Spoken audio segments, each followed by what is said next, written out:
सभी स्टूडेंट्स को नमस्कार। आज हम कक्षा 8 की प्रश्नावली 2 एक चर वाले रैखिक समीकरण पर चर्चा करेंगे कि एक चर वाले होते क्या हैं, एक चर होते क्या हैं, रैखिक समीकरण क्या होती है, समीकरण क्या होती है, तो इसके बारे में अपने पहले विस्तार से चर्चा करेंगे। हमने प्रश्नावली 1 परिमेय संख्याएं हम पूरी कर चुके हैं। उसके 4 पार्ट हुए और 4 पार्ट में आप लोगों ने बहुत ही अच्छे उसको देखा भी है और लाइक्स भी किए हैं, शेयर भी किए हैं, सब्सक्राइब भी किए हैं। तो इसी तरीके से आप बच्चों को जोड़ते जाओ, क्योंकि ये न केवल कक्षा 8 के बच्चों के लिए है, ये कक्षा 8 से छोटी कक्षा के और 8 से बड़ी कक्षा के सभी के लिए कारगर सिद्ध होंगे। प्लस जो बच्चा मैथ से डरता है या मैथ नहीं आती, वो कहता है कि मैं मेरे कंपटीशन के लिए तैयारी कर रहा हूँ और उसमें मुझे मैथ की दिक्कत आ रही है, तो वो बच्चे भी इनको देखकर अपनी मैथ को सुधार सकेंगे। ठीक है, तो आज हम चर्चा करते हैं किस पे? प्रश्नावली 2 एक चर वाले रैखिक समीकरण पे। इसका पार्ट नंबर 1 आज स्टार्ट करते हैं। सबसे पहले एक शब्द आता है बीजीय, एक शब्द आता है बीजीय। बीजीय होता क्या है? सबसे पहले इस शब्द पे बात करेंगे, बीजीय व्यंजक। बीजीय होते क्या हैं? बीजीय का मतलब है जब हम कोई भी अंक के साथ क्या लगा देते हैं, ए बी सी डी करते करते एक्स वाई और जेड, एक्स वाई जेड। अब ए बी गणित का क्या है, ए बी बहुत ज्यादा फेमस है और एक्स वाई और जेड ये भी बहुत ज्यादा फेमस है। और इन पूरी की पूरी ऑल ओवर में अपने चेक करें तो सबसे प्यारा क्या लगता है गणित में? एक्स, क्योंकि ये एक्स हर जगह आता है। माना एक्स, तो ये एक्स हमें हमेशा मिलेगा। ठीक है, तो ए टू जेड हम बात करें, ए टू जेड हम जो हैं अंकों के साथ शामिल कर दें 6x, तो ये एक बीजीय बन गया, बीजीय व्यंजक बन गया। यहां देखो, यहां x आ गया 5 के साथ, तो 5x क्या हो गया? एक बीजीय व्यंजक आ गया। 2x माइनस 3, तो इसमें x शामिल कर दिया तो बीजीय व्यंजक आ गया। x प्लस वाई दोनों ही ये क्या है? बीजीय व्यंजक। यानी बड़े तौर पर बीजीय व्यंजक का अर्थ हो गया कि 7y प्लस 3z, तो ये क्या है? बीजीय व्यंजक हैं। ये क्या है? बीजीय व्यंजक। यानी जब हम किसी अंक के साथ a to z कुछ भी लगा दें तो वो क्या बन जाएगा? बीजीय। और हमारे मैथ बच्चों की जो मैथ है वो कहां से कमजोर होती है? जब इसकी जानकारी नहीं होती, बीजीय व्यंजक की जानकारी नहीं होती, और उसके बाद में हमने कहाँ इसको शामिल करना है, कहाँ इसके मान रखने हैं, कैसे इसको सही करना है, कैसे सेट करना है। तो अगर ये चीज आपने समझ ली तो आपका जो कंपटीशन लेवल तक आप जाओगे, वहां जब आपको ये परेशानियां अभी आपने सीख लिया तब आपको ये परेशानियां नहीं लगेगी, ये आपको आसान लगेगी। और अगर आपने इनको अब नहीं समझा तो ये आगे कंपटीशन लेवल पर आपको क्या लगेगी? परेशानियां। तो अभी हम क्लास के सिलेबस के साथ साथ इनको हम क्लियर करते जाएंगे, इनको सीखते जाएंगे, तो आगे अपने को कभी कोई दिक्कत नहीं आएगी। ठीक है, बीजीय व्यंजक होते क्या हैं? कोई भी अंकों के साथ x a to z हम रख देते हैं तो वो एक क्या बन जाता है? बीजीय व्यंजक। चलो अब आती है, हमारा टॉपिक क्या है? एक चर वाले रैखिक समीकरण। अब समीकरण होती क्या है? समीकरण होती क्या है उससे पहले हम एक चर्चा करेंगे इस पे। चर का आशय क्या है? चर, ये चर यहां वाले चर के लेते हैं, यहां से लेते हैं ये चर। चर होता क्या है? 3 + 4 = 7। ये तो हमने एक 3 और 4 को जोड़ लिया और 7 हो गया। ये कोई समीकरण नहीं बनी अभी। ये समीकरण आमतौर पर साधारण रूप में तो कह देंगे समीकरण है, लेकिन समीकरण कब बनेगी? कब बनेगी? जब हम उसके साथ क्या शामिल कर देंगे? चर। और चर होता क्या है? जो बीजीय व्यंजक बनाने में जो काम में आते हैं। बीजीय व्यंजक बनाने में हमने क्या काम में लिया था? A to Z। तो वही A to Z, वही A to Z क्या है? हमारे चर हैं। हमारे क्या है? चर। मान लो 3x + 4 = 3x + 4 = 10। 3x + 4 = 10। तो यहां हम चर की बात करें, किसकी? चर की बात करें तो चर क्या होगा? यहां हम बात करें चर की तो हमारा चर क्या होगा? हमारा चर ये होगा x। हमारा चर क्या है? x। 6p + 9 = 49। 6p + 9 = 49। तो यहां ये p है, ये हमारा क्या है? चर। यहां चर क्या है? यहां चर क्या है? p। यहां चर क्या बन जाएगा? p। तो चर से आशय क्या हो गया? चर से आशय ये हुआ कि अंकों के साथ जो A to Z अक्षर हम शामिल करते हैं वो क्या होते हैं? चर। वो क्या होते हैं? चर। अब यहां एक चीज और आपको समझनी है कि अब ये तो आपको बता दिया कि चर होता है, ये चर पद हो गया। और दूसरा, चर के साथ में एक शब्द और हमें याद रखना है, अचर। क्या है? अचर। तो वो जब x A to Z जिसके साथ शामिल है वो तो आ गया चर, और जो बच गया जैसे इसमें 4 है तो अचर क्या आ जाएगा? 4। अचर क्या आ जाएगा? यहाँ पे 4। इसमें 9 तो अचर क्या आ जाएगा? 9। अचर क्या आ जाएगा? 9। समझ गए भी चर का आशय क्या है और अचर का आशय क्या है? यहां तक क्लियर? एक और क्वेश्चन करते हैं। 2m + 3 = 11। तो यहां पे अपना चर पद कौन सा है? 2m। और अचर क्या है? 3।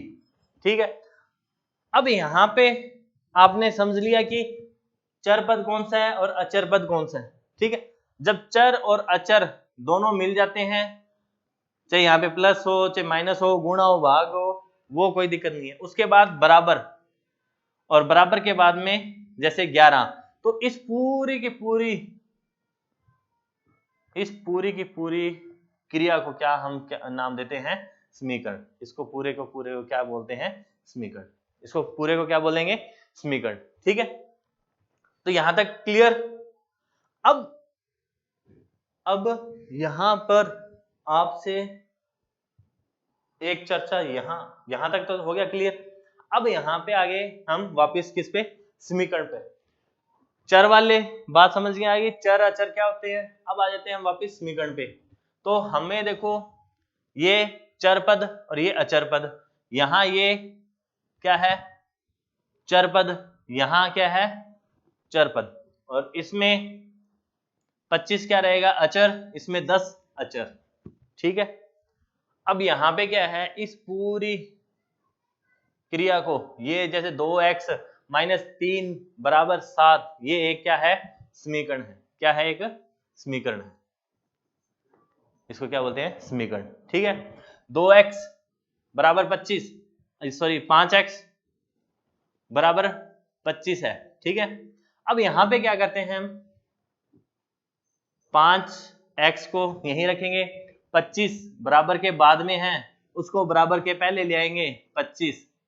यहाँ इसके साथ कोई निशान नहीं है। आपको बताया गया कि जब किसी संख्या के साथ, किसी अंक के साथ कोई निशान ना हो तो वो किसकी होती है? प्लस की होती है। तो यहाँ पे क्या है? इसके साथ प्लस, तो इधर प्लस था तो इधर क्या आ जाएगा? माइनस। बराबर में अब यहाँ पे कोई संख्या नहीं बची तो वहां पे क्या आ जाएगा? 0।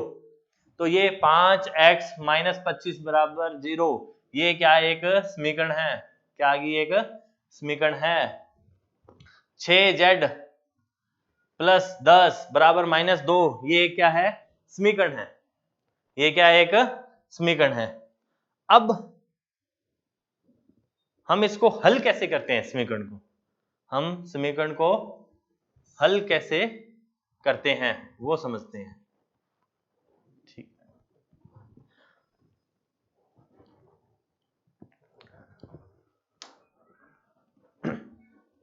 हम सबसे पहले 2x माइनस 3 बराबर 7 को हल करेंगे।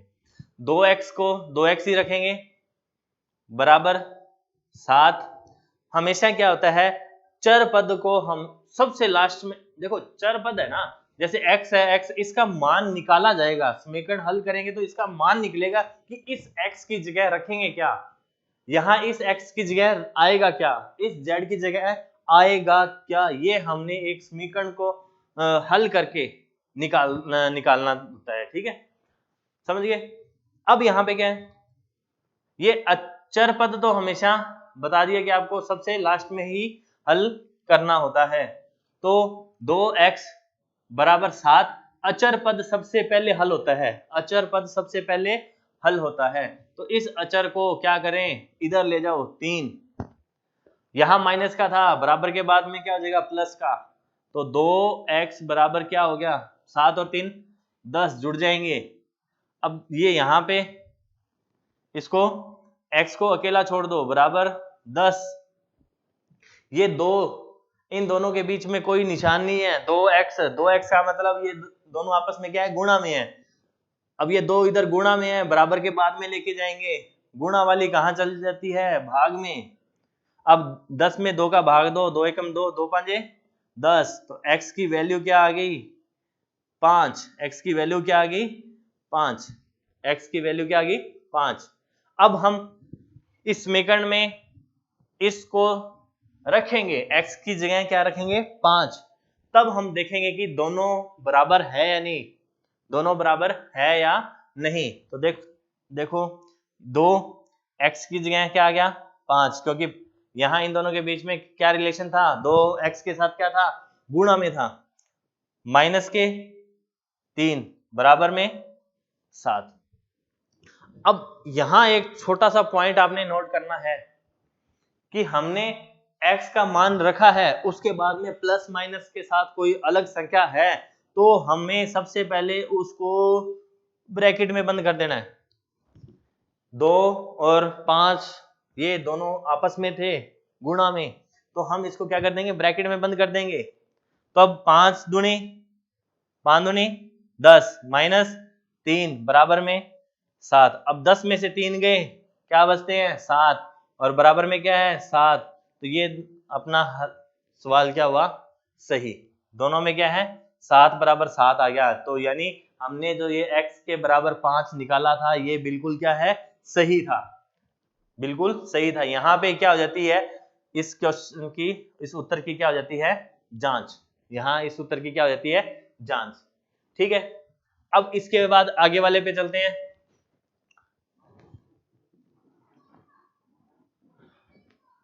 पांच एक्स बराबर में 25। यहाँ पे ना कोई जोड़ है ना कोई घटाव है। ठीक है, तो हम सीधा डायरेक्ट क्या कर रहे हैं? गुणा। यहाँ पे ये गुणा है ना, तो x को अकेला छोड़ दो, बराबर 25। अब यहाँ ये 5 गुणा में था, कहाँ जाएगा? भाग में। 5 एकम 5, 5 5 25, x बराबर में 5। हमारे पास उत्तर कितना आ गया? x की वैल्यू कितनी आ गई? 5। अब यहाँ पे आएंगे वापिस उत्तर की जांच। 5 गुणा में 5 बराबर में 25। अब यहाँ पे देखो, यहाँ तो अपने पास माइनस या प्लस में कोई संख्या थी, लेकिन अब यहाँ पे अपने पास कोई संख्या नहीं है आगे इसके साथ, तो अब इसको ब्रैकेट में रखने की जरूरत नहीं है। रखना चाहोते तो ये लो, रख दो। अब 5 को 5 से गुणा किया तो कितना आ गया? 25, और बराबर में भी कितना है 25। तो ये अपने उत्तर की क्या होगी जांच, कि हमने उत्तर सही निकाला था। यहाँ क्या होगी जांच होगी।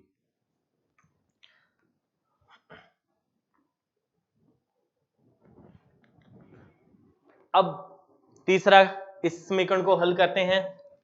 6z माइनस प्लस का 10 बराबर में माइनस के 2। 6z प्लस 10 बराबर माइनस का 2। ये बार बार यही बता रहा हूं कि ये एक पूरी क्या है समीकरण है, ये पूरी समीकरण है, ये समीकरण है, तीनों अलग अलग समीकरण है। और ये इसलिए बनाई जाती है कि हमने जो भी चर पद लिया है उसका मान ज्ञात करना होता है, उसका मान ज्ञात करना होता है। और दोनों यानी बराबर के इधर और बराबर के इधर, यानी इधर राइट हैंड साइड और इधर लेफ्ट हैंड साइड, इसके बारे में आपको बताऊंगा कि राइट हैंड साइड और लेफ्ट हैंड साइड क्या होती है, उसको कैसे हल किया जाता है। ठीक है, तो यहां हमने 6z प्लस 10 बराबर माइनस के 2, 6z को अभी यहीं छोड़ेंगे, बराबर माइनस का 2। ये ध्यान रखो कि जब भी समीकरण को हल करते हैं तो बराबर के जो बाद वाली संख्या होती है उसको पहले लिख लो, उसको पहले लिख लो कि आप जब दोबारा इधर से कोई पक्षांतरण करते हो तब आपकी कोई गलती ना हो। अब ये इधर 10 था, प्लस का था, इधर 10 आ तो गया लेकिन यहाँ प्लस का था, बराबर के बाद क्या आ जाएगा माइनस का। 6z बराबर में अब यहाँ पे दोनों ही क्या है माइनस की है। जब दो संख्याएं माइनस की हो तो वो जुड़ जाती है, दो संख्याएं माइनस की हो जुड़ जाती है, संख्या जुड़ जाएगी और निशान किसका रहेगा माइनस का ही रहेगा, निशान चेंज नहीं करना। यहाँ माइनस के 2 और माइनस के 10 12 हो गए और निशान किसका है माइनस का है तो माइनस का रहेगा। इस चर पद को अकेला छोड़ो, -12। अब यहाँ 6z के साथ क्या था गुणा में था तो यहाँ क्या आ जाएगा भाग में। 6 कम 6, 6 दूनी 12, माइनस का 2, क्या आ गया माइनस का 2। ठीक है, अब अपने क्या करना है इस उत्तर की जांच करनी है। जांच कैसे करेंगे, यहां जांच करेंगे 6 गुणा z की जगह क्या है माइनस का 2। अब इसको क्या कर देंगे ब्रैकेट में प्लस का 10 बराबर माइनस के 2। ठीक है, अब यहाँ पे देखो 6 दूनी 12, दो संख्याएं हैं 6 और 2, इनको गुणा किया तो 12 और निशान किसका रहेगा माइनस का। बस निशान को आप थोड़ा सा ध्यान रखोगे कि निशान जिसके साथ है उसके साथ रखना है। ठीक है, अब प्लस का 10 बराबर में माइनस के क्या है 2। अब ये 12 तो माइनस के हैं और 10 प्लस के हैं, दोनों क्या हो जाएंगे आपस में घट जाएंगे, तो 12 में से 10 गए 2। अब निशान देखो किसका रहेगा, जो संख्या बड़ी थी उसी का निशान रहेगा, तो माइनस के बड़ी थी तो माइनस के, और बराबर उत्तर क्या अपने पास -2। तो ये 2 -2 बराबर -2, ये क्या हो गया उत्तर की जांच होगी कि दोनों बराबर हैं, लेफ्ट हैंड साइड और राइट हैंड साइड दोनों क्या है इक्वल है। ठीक है, अब आते हैं कि रेखिक और अरेखिक। एक मिनट, हाँ, अब हम वापस इस पेज पे आते हैं कि हमने चर पद तो रेखिक और अरेखिक, यहां आपने देखना है अपने पास टॉपिक है एक चर फिर रेखिक और समीकरण। तो पहले चर की बात होगी, समीकरण की बात होगी। अब एक चर होता क्या है, एक चर का मतलब होता है, चर का आपको पता चल गया अभी A to Z कोई भी एक अक्षर अपने को मिलेगा और वो तो हो गया चर, और एक ही मिलेगा वो हो गया एक चर। A to Z हमें मिलेगा वो हो गया चर, और एक ही अक्षर मिलेगा वो हो गया एक चर वाला। अब देखो यहाँ पे अब इनमें पहचान कर रही है 1 2 3 और 4, ये 4 आपको दिए हुए हैं व्यंजक। अब इनमें आपने बीजीय व्यंजक है, अब इनमें आपने बताना है कि कौन सी एक चर है कौन सी बहुचर है या द्विचर है। ठीक है, अब सिर्फ अपने को वो छांटनी है जिसमें एक ही चर है।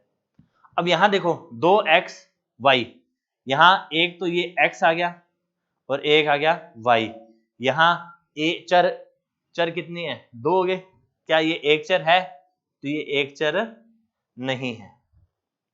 दूसरे में आ जाओ, 2x प्लस 1, यहां चर कितने हैं, सिर्फ और सिर्फ एक, ये अकेला है, तो ये क्या है, चर, एक चर वाली है। अब यहाँ पे 3y है, एक तो y आ गया और दूसरा यहाँ पे क्या है, z, यहाँ पे क्या है, 2 हो गए ना, तो ये एक चर नहीं है। यहाँ पे y आ गया और कोई चर पद नहीं है, तो इसका मतलब ये क्या है, एक चर। एक चर वाले व्यंजकों की पहचान करनी आ गई, जहां अपने को सिर्फ और सिर्फ एक ही चर मिले, या a मिल जाए, b मिल जाए, सिर्फ अकेला a to z अपने को कुछ भी एक मिल जाए, तो वो क्या है, एक चर, वो क्या है, एक चर। ठीक है, चर पता चल गया, एक चर वाले पता चल गया। अब आते हैं रेखिक पर। किस पे, रेखिक। रेखिक का मतलब होता है कि जहां हमें एक घात मिले। रेखिक में क्या हो जाएगा, एक घात वाली समीकरण बीजीय व्यंजक मिले, एक ही घात वाले चर समीकरण मिले या चर व्यंजक मिले, एक ही घात वाले चर व्यंजक मिलेंगे, वो क्या कहलाएंगे, रेखिक व्यंजन। और जहां घात बढ़ जाए, घात बढ़ जाए, घात का मतलब होता है पावर, यानी घात, घात का मतलब होता है पावर, जहां पावर ज्यादा हो जाती है वहां वो अरेखिक व्यंजन हो जाएगा। रेखिक में क्या होगा, एक पावर वाला। ठीक है, अब यहाँ पे देखो 2x, x यहाँ पे कितने हैं, एक है, तो ये रेखिक है। यहाँ 2x प्लस 1 है, तो x की वैल्यू यहाँ पे कितनी है, एक ही है, सिर्फ कितनी है, एक ही है। यहाँ z क्या है, अकेला ही है, तो इसकी पावर एक ही है। यहाँ x कितना है, स्क्वायर में, तो x, ये स्क्वायर का मतलब है x गुणा x, तो x की पावर कितनी होगी, डबल होगी। और यहाँ ये y है, यहाँ y अगर ये अकेला होता, यहाँ कोई और जैसे y प्लस 4 होता, y प्लस 4 होता, तो हम इसको रेखिक में मान लेते हैं। लेकिन यहाँ पे क्या है, y की पावर लगी है, घात यहाँ लगी हुई है, तो ये y गुणा y हो गया, तो इसमें कितनी पावर होगी इसकी, 2। तो ये अपने पास रेखिक। अब इसमें से पहचान कर देते हैं, ये रेखिक अपने पास है कौन सा, और अरेखिक। ये रेखिक आ गया, ये रेखिक, ये रेखिक, 3 रेखिक है, और ये वाले क्या हो गए, अरेखिक। ये कौन से हो गए, अरेखिक। रेखिक और अरेखिक समझ गए, जिनमें पावर हो वो रेखिक अरेखिक, और जिनमें पावर नहीं हो वो क्या है, रेखिक। अब बात आई थी घात। घात होती क्या है, पावर। पावर का मतलब, अब अपने लिखते हैं 3 की पावर 4, 3 की पावर 4, ये पावर, इसको दोबारा लिखते हैं 3 की पावर 4। ठीक है, तो ये इसके ऊपर यहाँ एक संख्या के ऊपर, अंक के ऊपर भी एक अंक लगाया जाता है। सीधा सा क्या है, एक अंक है 3, उसके ऊपर भी 4 एक अंक लगा दिया, तो ये इसकी क्या बन गई, घात। घात, या उसको बोलते हैं पावर। क्या बोलते हैं इसको, पावर। तो अब इसका मतलब क्या होता है, ये 4 लगने का मतलब क्या हो गया कि ये 3 कितनी बार गुना होगा, 4 बार। ये 3 कितनी बार गुणा होगा, 4 बार। 3 दिए 9, 9 दिए 27, 27 दिए 81, यानी जहां 3 के ऊपर 4 पावर थी, इसका मतलब क्या था, ये 81 को हमने 3 की पावर 4 के रूप में लिख लिया, घात रूप में लिख लिया। तो ये इसके जो पावर लगती है, ये क्या होती है, घात। ये क्या होती है, घात।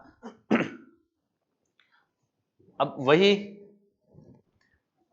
x की पावर 4 प्लस y, x की पावर 4 प्लस y। अब यहाँ पे x की घात कितनी है, पावर यानी घात कितनी है 4, तो इस x, इसको अगर x को ही अकेला लिखते हैं, x गुणा x गुणा x गुणा x, कितनी बार लिख देंगे 4। अगर यहाँ पे x की घात कितनी होती है 5, तो 1 गुणा x और बढ़ा देते इसमें आगे, ठीक है। तो ये क्या है, घात किसे बोलते हैं, ये आ गया, ठीक है। अब ये आपके पास क्या है, एक चर वाले रैखिक समीकरण। अब यहां आपको पहचान करनी है, सिर्फ यहां पे आपको क्या करनी है, सिर्फ पहचान करके बतानी है कि एक चर वाले रैखिक समीकरण कौन से हैं, एक चर वाले रैखिक समीकरण कौन से हैं। अब एक चर की बात हो रही है, तो उसका मतलब पूरी समीकरण में जहां सिर्फ और सिर्फ एक अंग्रेजी का अक्षर A to Z मिलेगा, वही क्या है, एक चर वाले रैखिक समीकरण। बाकी क्या होगी, द्विचर, ठीक है। अब यहां देखो, सबसे पहला 2x माइनस 3 बराबर 7, यहां अंग्रेजी का अक्षर कितने हैं, x कितने हैं, 1 है। यहां अंग्रेजी का अक्षर एक तो x है, एक तो x है, और दूसरा ये क्या है, y। तो इस समीकरण में कितने चर पद हो गए, 2। यहां y क्या है, अकेला, यहां एक y है, और यहां एक क्या है, x है। तो ये कितने हो गए इसमें, 2। अब ये देखो, जहां अपने पास एक अंग्रेजी का अक्षर मिल रहा है, वो तो एक चर वाली समीकरण, रैखिक समीकरण होगी। जहां 2 मिल रहा है, वो द्विचर वाली रैखिक समीकरण हो जाएगी। तो अपने पास एक चर वाले रैखिक समीकरण कौन से हो जाएंगे, ये और ये दोनों क्या हो जाएंगे अपने एक चर वाले रैखिक समीकरण, और ये दोनों अपने पास एक चर वाले नहीं होंगे। एक और लिखते हैं, 3x की स्क्वायर प्लस 4 बराबर में 2, 6y प्लस 1 बराबर में 5, और एक और लिखते हैं अपने,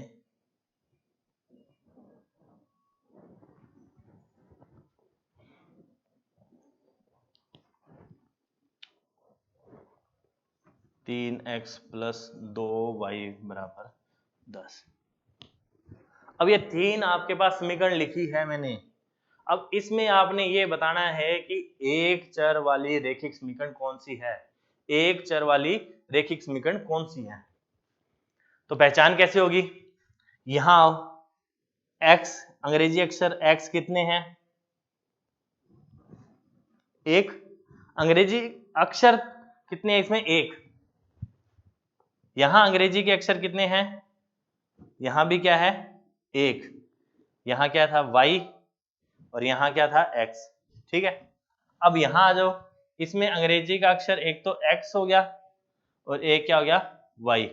तो यहां अंग्रेजी के अक्षर कितने हो गए, 2। पहले तो यहां देखो कि इसमें 2 हो गए, तो इसको हटा दो, इसको काटा मार दो कि इसमें दो चर आ गए, तो एक चर वाला रैखिक समीकरण नहीं है, हटा दिया उसको। अब यहां हो, अंग्रेजी का अक्षर कितना है, y है, और वो भी कितना है, एक ही है। तो ये अपना एक चर वाली रैखिक समीकरण होगी, ये क्या होगी, एक चर वाली समीकरण होगी।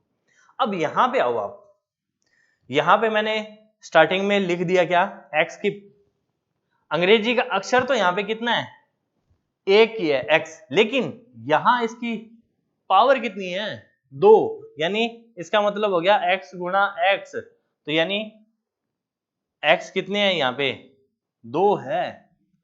तो क्या ये एक चर वाली रैखिक समीकरण है, नहीं, ये एक चर वाली अरैखिक समीकरण होगी, क्योंकि यहाँ पे क्या लगी, घात लगी, क्या होगी, यहाँ पे घात लग गई।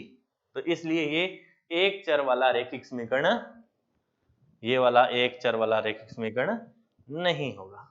क्या ये एक रैखिक समीकरण नहीं है, एक चर वाला रैखिक समीकरण नहीं होगा।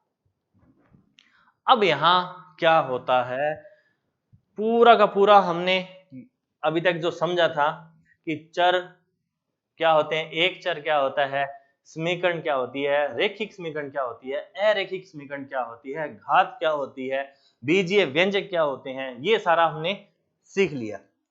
तो ये सारा जो सीखा है हमने, वो हमने इसी तो रूप में लिखा है, चर, समता और समीकरण, चर, समता और समीकरण। तो इसको अच्छे से बताने के लिए ये देखो, मैंने यहां लिखा 2y + 5 बराबर, इसको लंबा करो थोड़ा, 15। 2y + 5 बराबर 15, ठीक है। अब यहां पे बात सिर्फ और सिर्फ पहचान की है कि सबसे पहले तो क्या आ रहा है, चर की बात कर रही है, तो ये क्या है, एक चर है, ये क्या है, चर। क्लियर। समता, समता का मतलब होता है समान, समता का मतलब समान, समान का मतलब क्या हो गया, बराबर, ये बराबर, बराबर बोल दो, समता या समान, समान, यानी इसका मतलब ये है कि इसके इधर और इसके इधर जो वैल्यू है वो क्या है, बराबर है, समता है, यानी समान है। बराबर का ये जो समता है, इसका निशान क्या है, बराबर। तो बराबर, समता या समान एक ही चीज है। तो वो कहता है कि इसके, इस समीकरण के इधर, इस बराबर के इधर वाली वैल्यू इधर वाली वैल्यू के बराबर होगी। ये वाला क्या कहता है कि मेरे इधर और मेरे इधर दोनों तरफ जो वैल्यू है वो क्या है, बराबर है, ठीक है। और ये पूरी की पूरी घटना, ये पूरी की पूरी घटना कि जिसमें अचर और चर दोनों पद भी हैं, समता अपना सर्टिफिकेट दे रहा है कि भी मेरे इधर और इधर दोनों जो वैल्यू है वो बराबर होगी। तो फिर उस पे लास्ट मोहर क्या लगती है, समीकरण की, क्या लगती है, समीकरण की। तब ये पारित होता है कि यह एक समीकरण है, यह एक क्या है, पूरी की पूरी 2y + 5 बराबर 15 एक क्या है, समीकरण है। क्लियर कि चर अचर पद का जो मेल है वो समता के इधर बराबर में जो दिया है उसके बराबर है। तो चर, समता और समीकरण तीनों शब्दों का आपने वर्णन कर लिया, और ये पूरी की पूरी कहानी है जो वो किस में है, समीकरण। इसको क्या लिख दिया, एक नाम दे दिया कि इस पूरी राम कहानी को हम क्या करेंगे, समीकरण लिख देंगे। अगर ये चीजें छोटी छोटी बातें हैं ये आपने समझ ली, तो इस तरीके की, अभी तो ये सिंपल सी समीकरण है, अभी जो आगे आएंगी हमें हल तो वो करनी है, वो कब होगी, जब हमें ये छोटी छोटी बातें पता होगी, ठीक है। अब चलते हैं आगे। अभी मैंने आपको बताया था कि लेफ्ट हैंड साइड और राइट हैंड साइड, एक दायां पक्ष और एक बायां पक्ष, ये होता है ना, दायां और बायां, ये दोनों बराबर हैं तो क्या है, बैलेंस होगा। अगर आपके एक हाथ में वजन ज्यादा दे दे, एक में कम हो, तो जहां ज्यादा होगा आपका शरीर उधर की ओर क्या होगा, झुकेगा, तो उसमें बैलेंस नहीं रहेगा, और बैलेंस नहीं रहेगा तो आपकी बॉडी स्ट्रक्चर क्या होगी, बिगड़ जाएगी। उसी तरीके से क्या होता है, जब हम कोई भी सवाल करते हैं समीकरण वाले, तो उसमें क्या होता है, लेफ्ट हैंड साइड और राइट हैंड साइड क्या होता है, इक्वल होता है, दोनों क्या होते हैं, बराबर होते हैं, ठीक है। जैसे कोई भी समीकरण 2x प्लस 5 बराबर 15, ये ले लिया मैंने। ठीक है, अब ये देखना है कि क्या ये दोनों बराबर है। तो यहां ये कह रहा है कि राइट हैंड साइड तो कितना है 15, क्या लेफ्ट हैंड साइड भी 15 आएगा या नहीं, इसकी वैल्यू यहां पे निकालेंगे, तब जाके ये क्या होगी, सार्थक समीकरण बनेगी, सार्थक समीकरण बनेगी।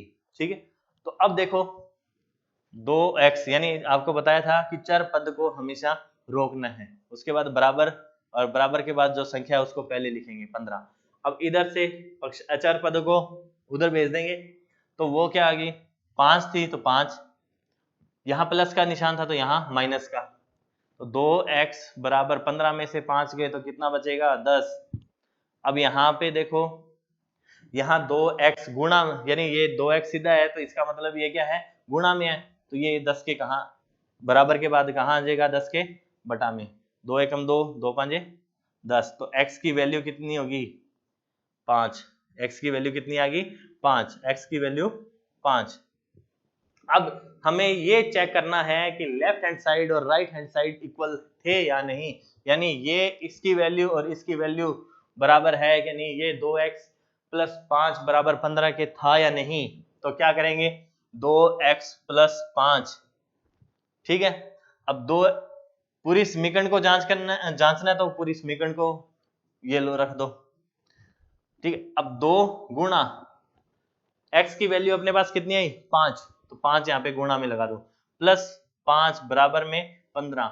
अब यहाँ पे मैंने आपको बताया था कि जब ये इसमें जब x की या a to z किसी का भी मान जब हमने निकाल लिया, वहां पे उत्तर की जांच करनी है, वहां रखना है, यहाँ रखे या ना, जहां भी हम कोई a to z अंग्रेजी अक्षर के किसी भी अक्षर की वैल्यू रखनी है, वहां उसका मान रखना है, तो उसको हमेशा किस में बंद करेंगे, ब्रैकेट में। अगर आपने ब्रैकेट में बंद कर लिया तो बढ़िया है, अगर नहीं करोगे तो 2 गुणा 5 प्लस 5 बराबर 15, तो 2 गुणा 5 और 5 10 बराबर 15, 10 गुणा 20, 20 बराबर 15। क्या सर जी ये तो बराबर आया ही नहीं, क्या सर ये तो हमारा, हमने तो सही किया है, हमने मान भी रख लिया, लेकिन गलती क्या हुई, गलती यही हुई कि मान हमने 2 के साथ गुणा में रखा था, न कि 5 के साथ प्लस में, तो वो इसलिए है कि यहाँ आप पहले ही उसको ब्रैकेट में रख लो, तो 5 दूनी 10 प्लस 5 बराबर ये था 15, 10 और 5 15, और बराबर में क्या आ गया 15, तो ये 15 बराबर 15, तो ये हमारा क्या हो गया लेफ्ट हैंड साइड, और इक्वल किसके हो गया राइट हैंड साइड के, लेफ्ट हैंड साइड किसके इक्वल हो गया राइट हैंड साइड के, यानी ये अपनी समीकरण सही थी, ये हमारी समीकरण क्या थी सही थी। आगे आएंगे समीकरण, उसमें बटा में आएंगी, यानी वहां मान तो जरूर आएगा, लेकिन वहां मान क्या आएगा, अभी तो सिंपल समीकरण थी, वहां बटा वाली भिन्न रूप में भी आएगी, परिमेय रूप में, जैसे माइनस में भी होगी प्लस में भी होगी, तो अनिश्चितता है, समीकरण ने क्या है अनिश्चितता, लेकिन जो आएगा, जैसे यहाँ पे x की वैल्यू जो भी आ गई, वो जब वहां x के साथ रखेंगे तो दोनों लेफ्ट हैंड साइड और राइट हैंड साइड बराबर होगा, बराबर होगा। अगर नहीं होता है तो आपने कहीं ना कहीं कोई गलती की है, या आपकी समीकरण ही गलत थी। ठीक है, तो आज की क्लास यही भी आपको सबसे पहले एक चर वाले रैखिक समीकरण जो प्रश्नावली 2 है 8वीं कक्षा की पार्ट 1, उसमें आपको बीजीय व्यंजक बता दिया, चर पद क्या होते हैं, एक चर वाले पद कौन से होते हैं, एक चर वाली समीकरण कौन सी होती है, एक चर वाली रैखिक समीकरण कौन सी होती है, रैखिक व्यंजक कौन से होते हैं, अरैखिक व्यंजक कौन से होते हैं, घात क्या होती है, ये सारी की सारी आपको मैंने इस पूरे चैप्टर की स्टार्टिंग बता दी। ठीक है, उसके बाद में चर, समता और समीकरण क्या होते हैं, और लेफ्ट हैंड साइड और राइट हैंड साइड को इक्वल कैसे किया जाता है। तो कल हम करेंगे इसका दूसरा पार्ट, जिसमें प्रश्नावली 2.1 और 2.2 को भी शामिल करेंगे। तो इसमें आपके 2.6 तक है, तो इसमें 4 या 5 क्लास बनेगी, क्योंकि ज्यादा लंबी क्लास होने से क्या है कि आपको भी टाइम कम मिलता है कि पूरी लगातार वीडियो देखे, और छोटी वीडियो होगी 25 से 30-35 मिनट, तो उसने में क्या है कि आपको ज्यादा मेहनत भी नहीं करनी पड़ेगी, आपको बार बार ज्यादा लिखना भी नहीं पड़ेगा और ना ही ज्यादा समझना पड़ेगा। क्योंकि कई बार क्या होती है, वीडियो ज्यादा लंबी हो जाती है तो घर पे भी काम होते हैं, फोन अवेलेबल होता भी है, नहीं भी होता है, तो अमूमन ये है कि आपको इतना एक टाइम तो जरूर मिल जाएगा। ठीक है, अब मिलेंगे अपने पार्ट 2 के साथ।